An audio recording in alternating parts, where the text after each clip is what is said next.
மயிலாடுதுறை மாவட்டத்தில் கனமழை காரணமாக மறு அறிவிப்பு வரும் வரை கடலுக்கு செல்ல மீனவர்களுக்கு தடை விதிக்கப்பட்டுள்ளது. அதனை அண்மை செய்தியாக பார்த்துக் கொண்டு வருகிறோம்.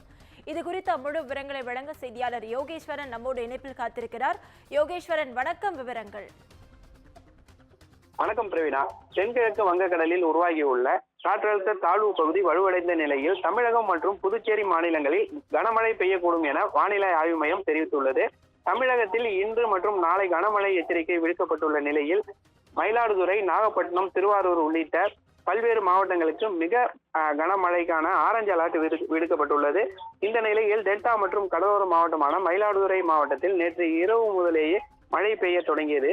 இன்று காலை 8:30 மணி நிலவரப்படி மயிலாடுதுறையில் 10 மில்லிமீட்டரும், மணல்மேட்டில் 4 மில்லிமீட்டரும், சீர்காழியில் 14.80 மில்லிமீட்டரும், கொள்ளிடத்தில் 3 மில்லிமீட்டர், தரங்கம்பாடியில் 22 மில்லிமீட்டர், செம்மனார் கோயிலில் 22.80 மில்லிமீட்டர் என மயிலாடுதுறை மாவட்டத்தில் சராசரியாக 12.93 மில்லிமீட்டர் மழையானது பதிவாகியுள்ளது.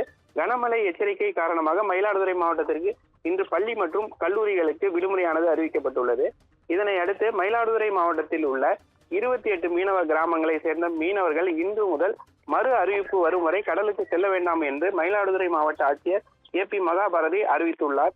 கடலுக்கு சென்ற மீனவர்கள் உடனடியாக கரை திரும்பும்படி மீன்வளத்துறை சார்பில் அறிவிக்கப்பட்டுள்ளது.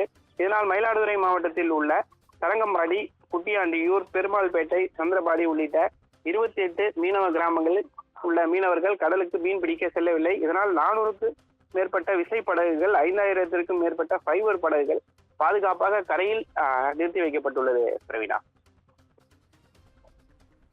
விவரங்களுக்கு நன்றி யோகேஸ்வரன்.